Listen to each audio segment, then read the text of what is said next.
Perfect. Well, thank you for this very generous introduction. And it's really a privilege for me to be here. One of the things that I think my daughters know, Arianna was here before and Athena is here now. To me, the life of the mind is the most important thing. And when I look at young people, I see myself in you. I see what I was when I was in the class like you. And I know how important it is to flourish and to open up our brain because we have incredible capabilities. Our brain is a spectacular machine. And what we need to do is to push that machine.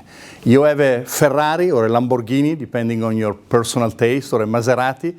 You don't want to drive it like a Prius. Okay, you need to make sure that you drive that Lamborghini like a Lamborghini needs to be driven. And that's part of why I'm going to talk a little bit about this. As your teacher said, I'm a mathematician. That's really what I am. I work as a president of the university, but who I really am is a mathematician. But when I was a kid, I studied Latin and Greek. In Italy, there are two major high schools that you have to go, that you can go when you are, let's see, when we are 14. And one is classic studies and the other is science. And in the classical studies, you spend all of your day in Latin, Greek, literature, and philosophy. That's all you do all day long. If you go to the science section, you do mostly math and physics, but you also do Latin for 5 years. So Latin is kind of ubiquitous in the Italian educational system. And I want to tell you a little bit why I think it's so important. And part of the reason, as your teacher said, we started corresponding and we had this fun conversation, but part is because of Athena, because she complains. She complains about Latin, about having to do this stuff. Your teacher promised he's not going to hold it against you. Okay, but maybe. Once I'm out of here, we don't know. And so I said, well, I need to tell you why you shouldn't be complaining. So the title should have been, Why You Shouldn't Complain About Taking Latin. That's it. So I want to start with, they told me you don't talk. So I want to start with two warm-up questions that have nothing to do with the talk, but just to see if everybody's listening to me. So my very first question, this obviously has nothing to do with the topic. How many of you go to the gym on a regular basis to lift weight? Show of hands. 1, 2, 3, 4, 5, 5.5. So he goes... Sometimes. Okay, say 6 of you do that. How many of you run on a regular basis? Some of the same people, some of the other people. Okay, it's another 5 or 6, 7. Okay, I know you have a very good teams here, so I'm not too surprised to see that many of you are involved in physical activities, which are important. And we'll put this aside for a moment, and we'll focus on this complaining thing. So here, what I reported for you is a dialogue. So now I'm 67, so this dialogue must have happened 53 years ago. I don't remember the exact words, but I remember the general gist of the word. I don't want to study Latin, Mom. I don't like it. I don't want to study that. That was me to my mom. I was little at the time. My mom was a very tough, typical Italian mom, said it doesn't matter. Your dad and I decide you will study Latin and you will also study Greek. My mom was not like the moms of today. She was very tough. I mean, she was an amazing woman and I owe her everything I've become is because of my mom. But she was tough.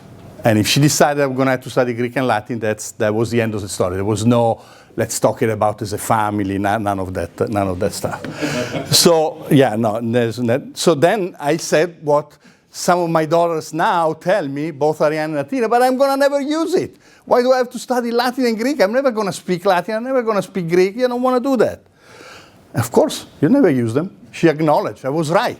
You never use them. But that's not why you're studying them. She was obstinate. She was nice because she was talking to me instead of just sending me to my room, which if she had been in a worse mood, she would have done. But then, Mom, if I'm never going to use them, why am I studying them? Okay, so I was a, debating kid like Athena is.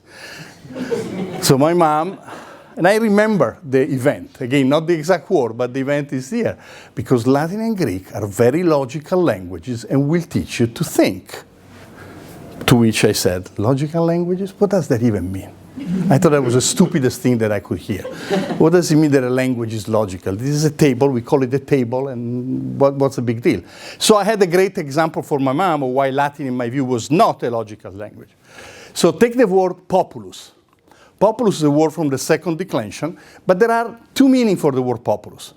If it's feminine, which of course you can't see from the way it ends, because most feminine thing, you probably remember the end in A. So it means poplar, the tree. And I told my mom, why is that? Because it's a tree, it's a feminine, is that part of your logic about Latin? But populus as a masculine means the people. So here I have showed for you a picture on that Athena should remember. We were there for New Year's Eve last year. This is called Piazza del Popolo in Italy. It's in Rome. It's the square of the people. But that's not what he meant, actually. The translation is wrong, because the reason why it's called Popolo is because it was filled with poplars. So the Roman name for that piazza was referring to the tree. Then when somebody came in and translated the name, they became Popolo, like the people, but that's not what he meant. So that's the piazza is really using populus in the first sense.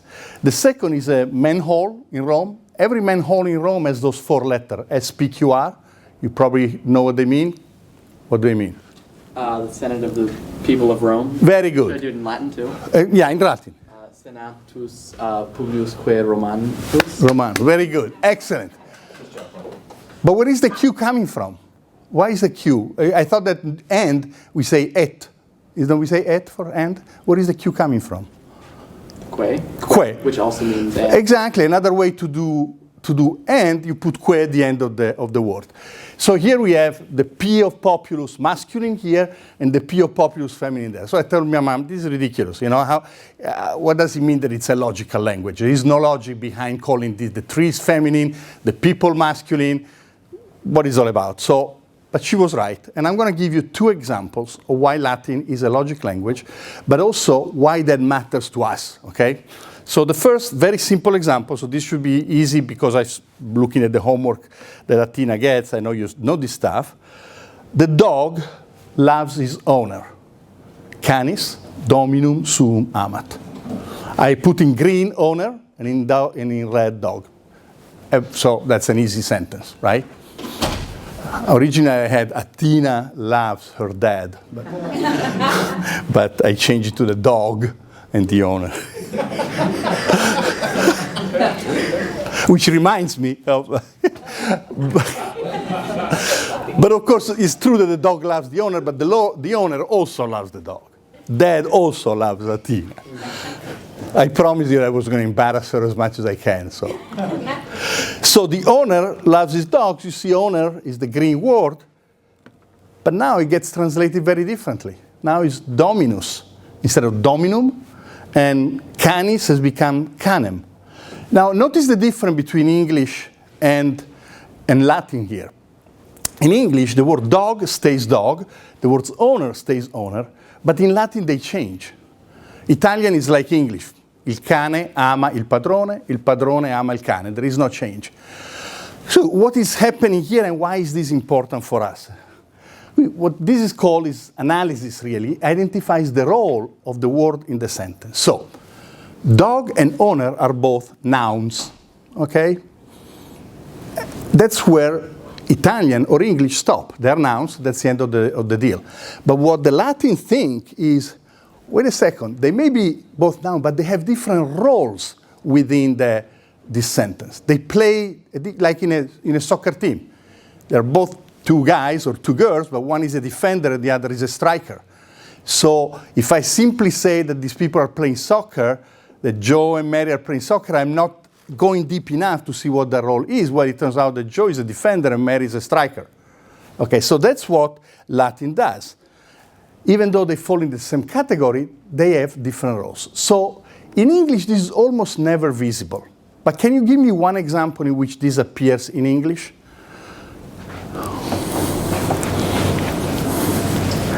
Many people in here have been given examples. I don't know if they can remember. This is an example that Athena knows because she always messes it up and her mom goes crazy about it. So Athena, you have to answer this question now. My friend and I. Exactly. My friend and I. Or me and my friend. So why you differentiate? You differentiate because the difference, you recognize that you have a different role, depending whether you are, like in the first sentence, the dog is the one that acts he's the one that makes the action of loving, and so is the subject in the sentence. And the owner is the recipient, so is the object of the sentence. So this is very simple example of what my mom, I think, had in mind when she said this is logic, and that's important. Now, why is it important? I'm going to give you a concrete example because I know the students today like examples of how it's going to impact my life. And so I have an example how this is going to impact your life or potentially impact your life. But then I also want to go back to a little more sophisticated reason for that. So my mom was right and was also wrong. And was wrong when she said this is completely useless. Because, for example, syntactic analysis is fundamental for natural language processing, NLP. And NLP is one of the most active, most important areas of artificial intelligence. You want a computer to be able to speak. You want a computer to be able to understand what you say. It can't be just on recognizing the words.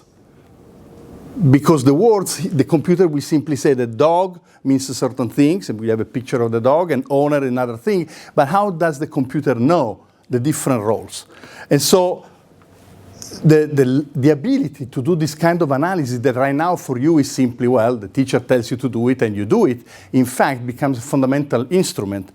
And these are actually very well paid jobs. I put these the job because I know that students right now look at the stuff. Look at these people, American Family Insurance, Toyota Research Group.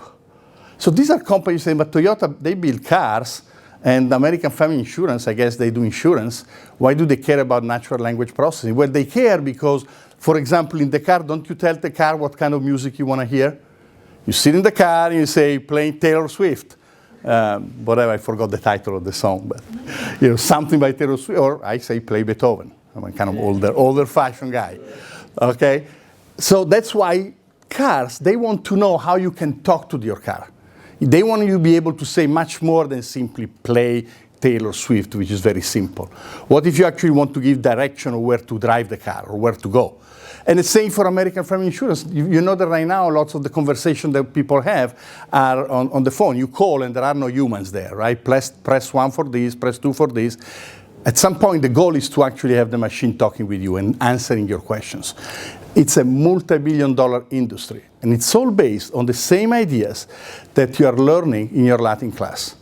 So what the Latin class does, if you want to really go down to the lowest possible denominator, is teaching you a tool, an ability to understand and analyze a sentence that you wouldn't do otherwise. It teaches you, and that's what the most important thing, to actually see, improve your sight, but not your eyesight, but your brain sight. So before that slide, dog and owner are just nouns.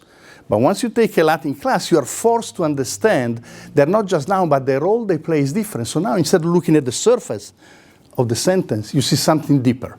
And that's what our brain is for. I said at the very beginning, our brain is an incredible machine. It's the most sophisticated instrument that exists. And it's beautiful when you realize that it can allow you to see under the surface. So this is an example of sentence parsing. That's what computers do when you give them a sentence to translate.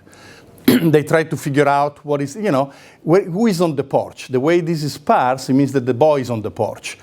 But I could have actually changed this and connect this arrow here, and it would have given a slightly different meaning to the sentence. It means that the dog on the porch beat on the porch the boy. Or I could have even put upstairs, and so it would have been the dog on the porch was the one who beat the boy. So you're coming, the boy's been beaten, there are a couple of dogs there, and you say the dog on the porch beat the boy. So then in this case, you would parse differently. The reason for this example, the words are always the same, but see how complicated it is for the computer to understand what you really want to say. That's only be done through this. Now, let me give you a second example. This is more subtle, and I'm not sure whether you already have done this in class. Example number 1 told you what? Dog, owner, they're nouns, but if I look more carefully, I realize that they play different roles. So words can play different roles. Here, I'm going to show you how sentences can play different roles. I want to learn.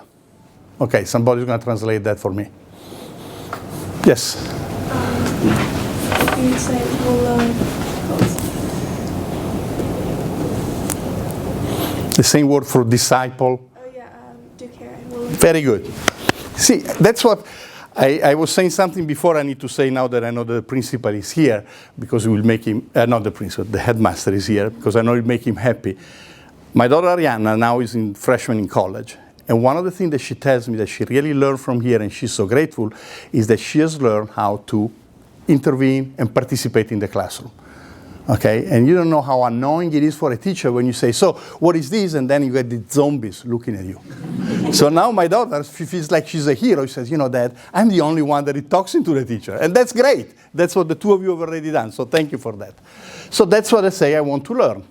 Now let me see, get another very simple. So to learn, well, I'll say in a second what to learn is doing here. Or I study in order to learn. Still the same word, still to learn. So it should still be discere. I know we probably pronounce Latin a little different, because I know the Anglo-Saxon pronunciation is different from the Romance pronunciation. So, but anyway, so I study in order to learn. Studio ut discas. Whoa, whoa, whoa, what's going on here? This is to learn. This is an infinitive. Right? That's an infinitive. So to learn, the infinitive is discere. How come it's become this odd discus? Discus is subjunctive. Well, that's because just like the same words can have different roles, here the sentence to learn has two different meanings. In the first case, it acts as a noun, like I want a Lamborghini. That's a noun. Instead of a Lamborghini, I want to learn. So to learn acts as an object of my original. So that's what we call subjunctive as a object subjunctive sentence or clause. So it takes the place of a noun. In the second case, it's not a noun. You can see you can't replace with a noun. I study in order Lamborghini. That wouldn't work. In order to buy a Lamborghini, but that would be a different thing. So Lamborghini remains the noun, but then I have to buy. So here I'm describing the purpose of. So that's what the Roman would call a final clause, from finis, which means the end. So the final clause, the Latin would tell you, is translated differently. It's translated with ut, which means the purpose of, and then you use the subjunctive. Now, it doesn't matter the specific of the example. What I want to drive home is not so much the example, but it's the fact that you have a word here to learn, a sentence in this case, because this is a verb.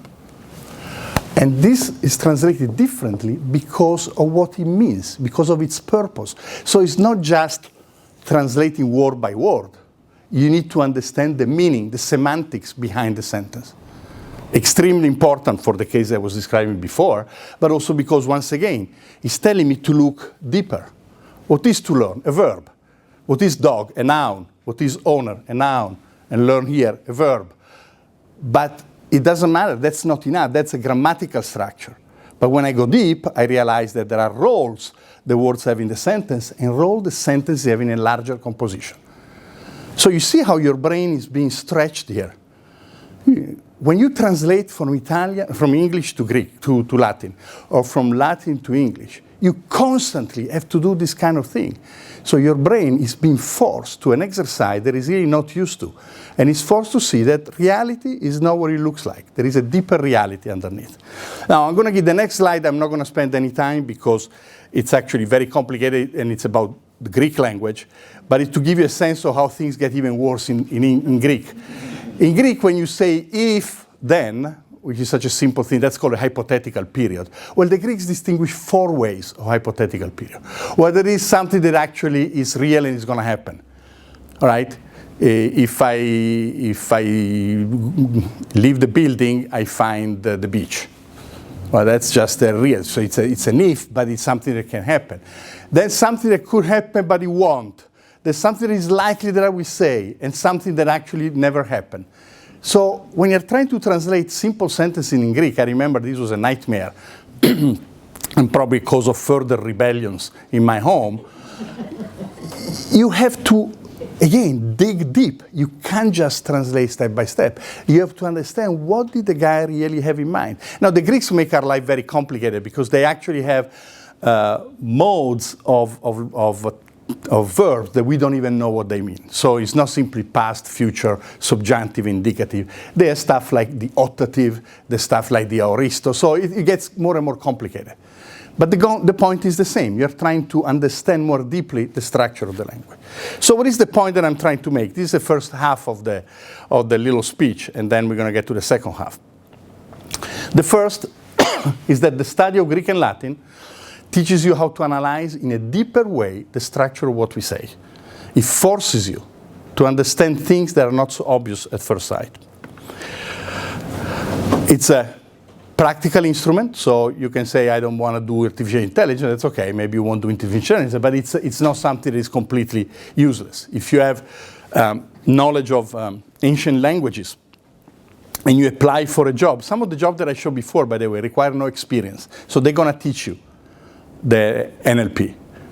But now, I'm the hiring guy, and I have these 5 people who want to come to me, and maybe one of them has been studying Greek and Latin or just Latin, and will be able to explain to me why she thinks that that knowledge may be helpful in becoming a good NLP programmer. Well, that's going to be a huge notch. That's the kind of person that the recruiter is looking for.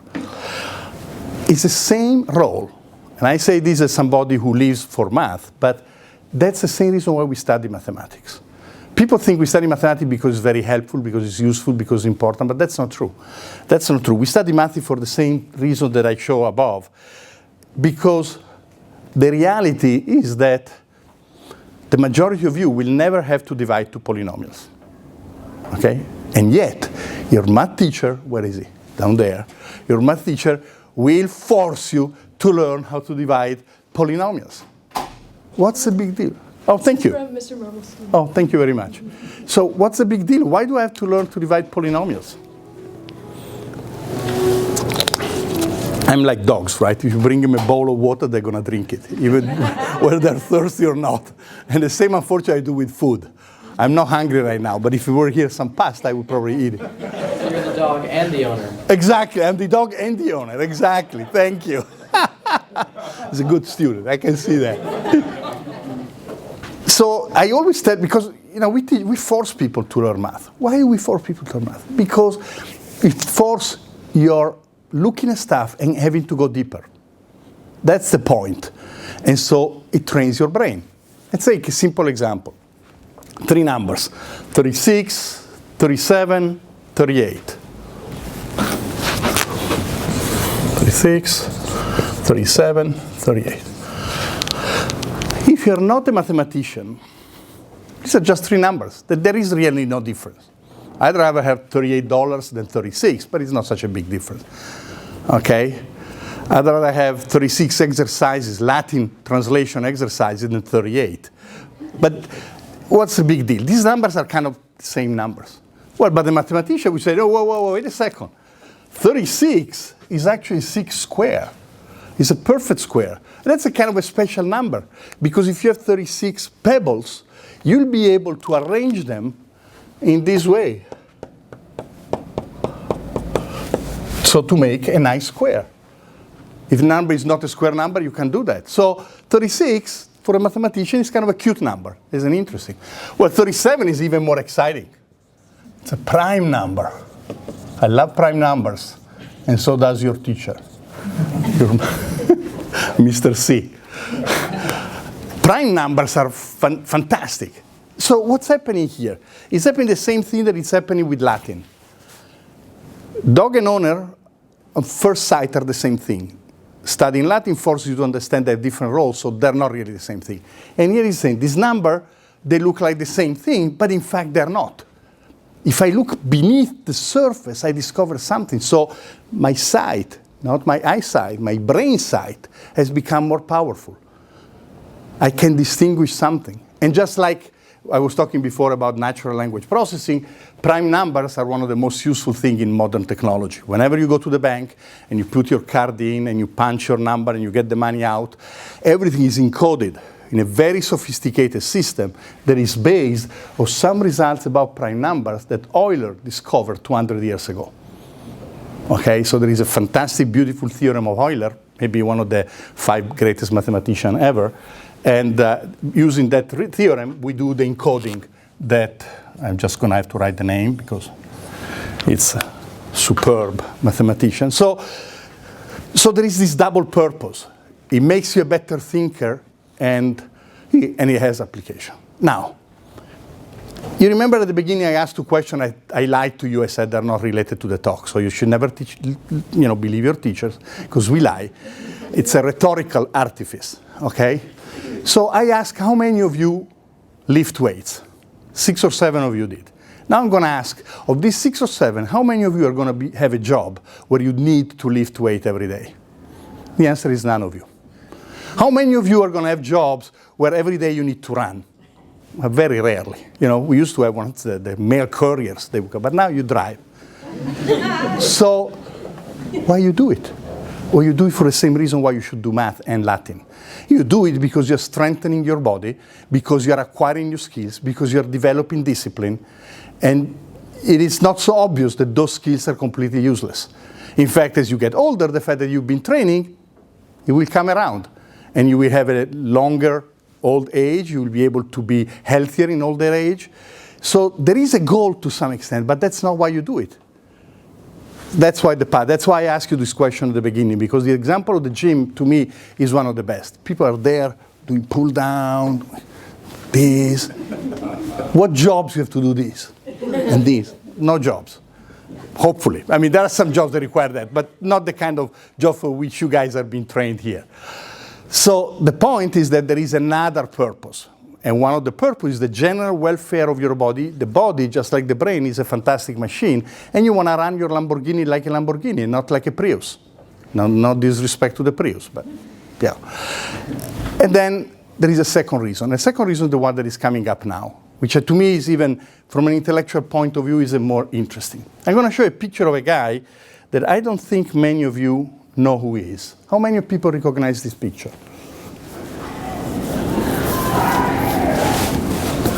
I'm blanking on who he is, but I've seen that photo. You've seen that photo, so you get half a point out of 10. He was trying to get a lot of points, like partial credit. I know the answer, but I'm not going to tell you. That's half a point for courage. So this guy is a very important intellectual, Italian intellectual. His name is Antonio Gramsci, and he was the founder of the Italian Communist Party. Now, my friends know that I'm not a communist, to the contrary, but Gramsci is one of the people I admire the most. He was a man of tremendous intelligence, great integrity, just a spectacular intellectual. So Gramsci, well, here there is a little bit about his history. He was born in 1891. In 1921, he created a new party, the Italian Communist Party. What happened is that in February 21, there was the annual meeting of the Socialist Party in the town of Livorno, which is on the eastern shore of Italy. I'm sorry, the western shore of Italy. And he was pushing for a more leftist direction for the Socialist Party. He lost, so the vote at the end of the party was that, no, we're not going to go in that direction, we're going to go in this other direction. And so with a small group of people, they created a Communist Party. And that's been a kind of a huge, important event in the history of Italy. The fascist regime would come up just a few years later. So Italy was at the crux of a very interesting moment in history. Just to give you a sense, World War I had just been finished, okay? The World War I is 1914 to 1918. At the end of World War I, that's when the Bolshevik revolution in Soviet Union, what became the Soviet Union, led to upheaval in the entire world. So this is an interesting period. So he was arrested by the fascists, and the prosecutor made it very point. He said, for 20 years, we must stop this brain from functioning.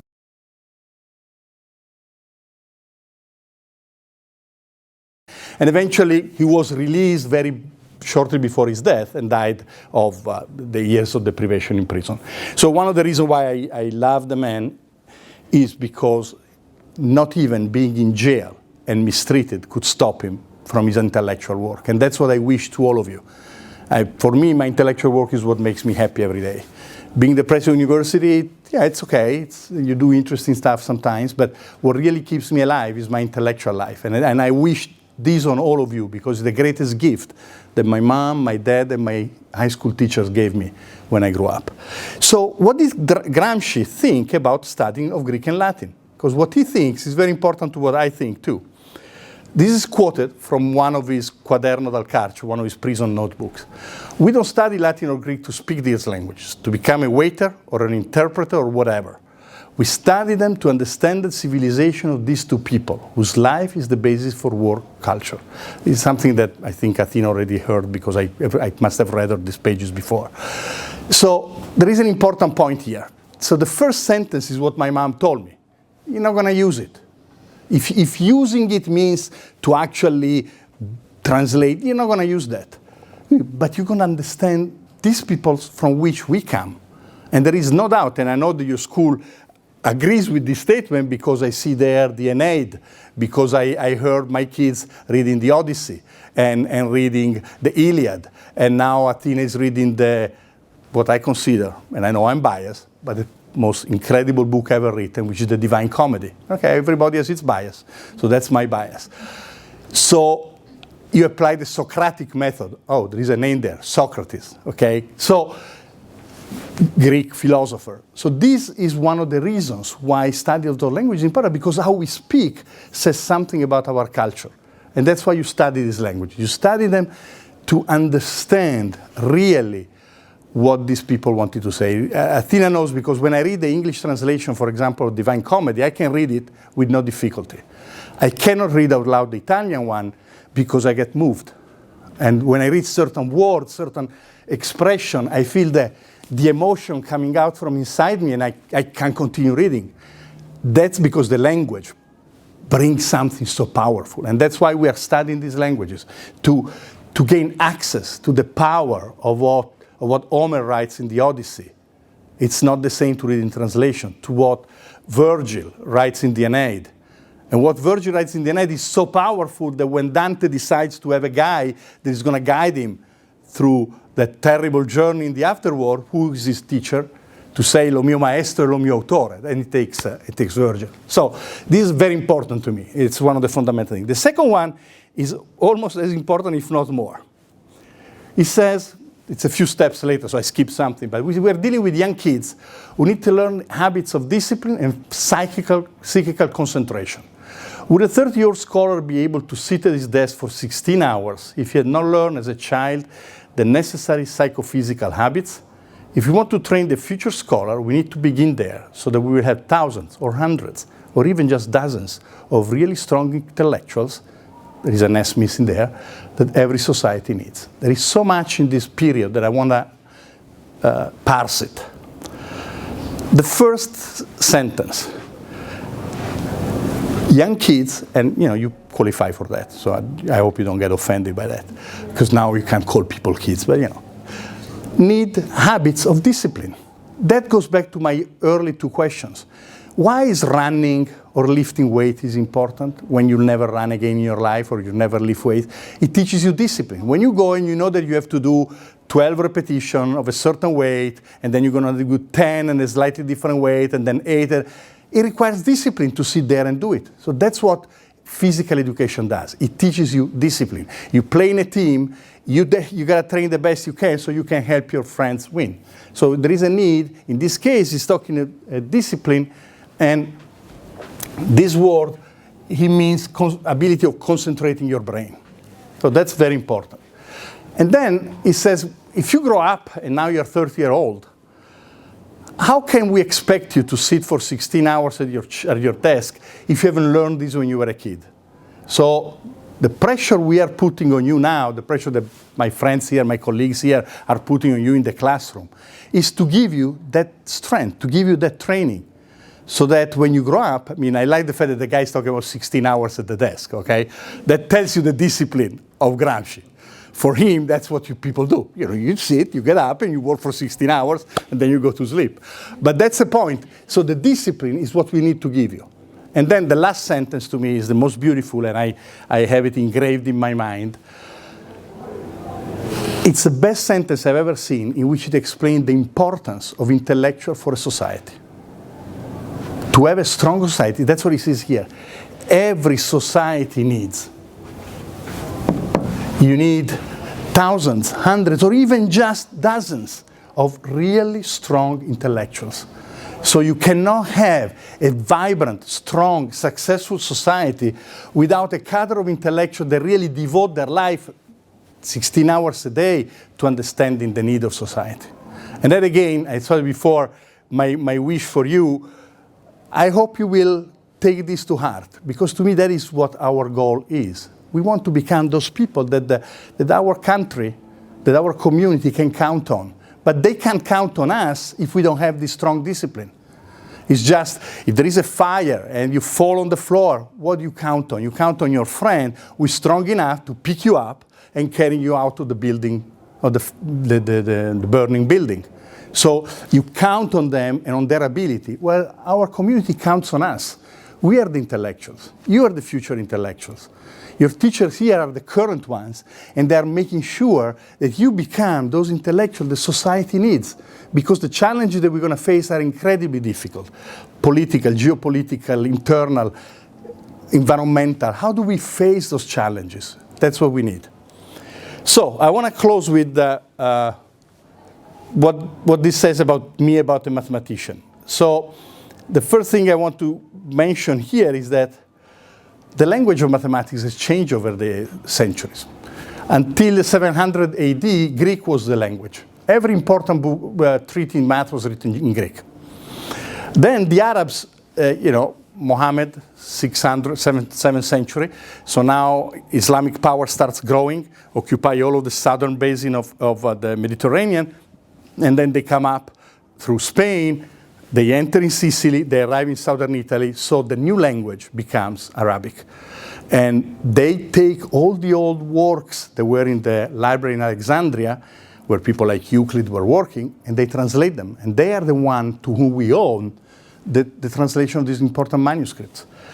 In 1200, something very important happens. I could talk about that for hours, but Fibonacci, you probably heard the name of Fibonacci, goes to Algeria for a strange reason. There's going to be a talk for another day, but he writes the most important book of the century, Liber Abaci, which is written in Latin, and it's the book of computation, Liber Abaci.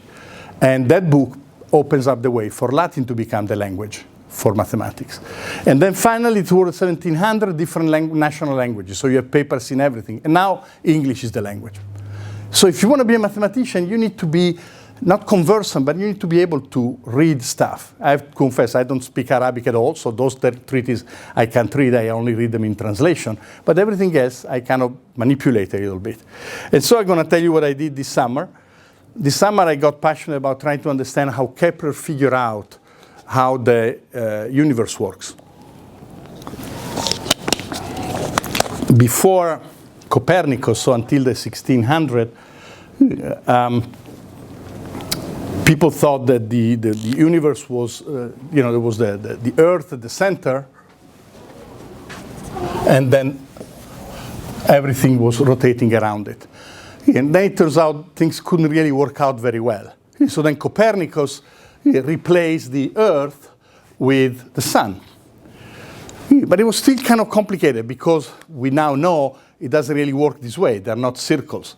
So the numbers wouldn't come through very well. And so one of the major figures there was this guy, Tycho Brahe. Tycho Brahe was, as you read here, it was essentially the imperial mathematicians of to the king of Denmark. And obviously good politicians, because the king of Denmark gave him an entire island where he could build his own observatory. He built his observatory, he was making all these observations, 20 years. 20 years of every day, every night, charting where the various planets were for 20 years. Talking about discipline, talking about what Gramsci said about sitting there for 16 hours. The guy collected data for 20 years, and those data are very complicated because they tell you every day where this star is, and where this planet is, and where the sun is going to be. Huge work. Finally, the king dies. The new king doesn't like him, so he sends him packing. That's the danger of being affiliated to politics. And he ends up in Prague. He ends up in Prague where he finds a student And the student, that's why we love you guys, because you students, you're our future. And this guy finds Kepler particularly lucky, because Kepler is one of the great geniuses. So he gives him this data and said, can you figure out how Mars is moving? I've been trying, I have all this data and I can't figure it out. So Kepler starts reading this book, and that's what I read over the summer. He's calling me Astronomia Nova, the new astronomy. And in that book, he finally figures out that that's not the right model. The right model is like this. You have ellipses, and the sun is one of the foci of the ellipse, and then everything comes together. And the beauty of that book is that, Kepler writes, I apologize because the book is very complicated, and also because it's written not in a very good language, not very appropriate language. I had to write it in Latin when the best language would have been Greek.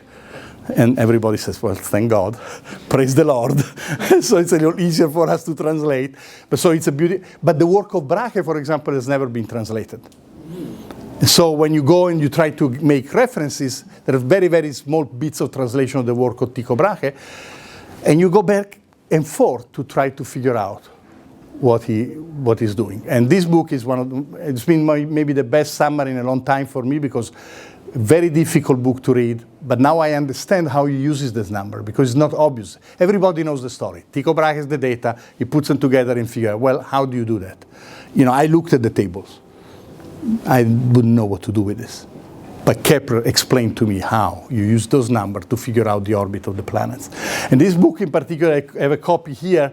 It's kind of interesting. It's called Opera Omnium, which is the entire work, but it's not. I don't know why they call it the entire work, but it's not. But what it talks about, it's an introduction to the new astronomy, divided in two parts. The first part, it gives back the movement of the sun, the moon, and of the stars who don't move, because we see the star as non-mobile. And the second talks about some recent phenomena in the world. In the world of the sphere. Well, the recent phenomenon was a supernova. So you observe a supernova, and so then this is the record of that observation. But let me just point out one thing before I get to the very last slide. Progymnasmata. So he's writing in Latin, but that's a Greek word. So you can see how there is still this linkage with the previous culture. And progymnasmata means what you should read before, what you should understand before. So this kind of a introduction. It's a very learned word for introduction. So what's the bottom line of all of this? Stop complaining is mostly directed to my daughter. Stop complaining.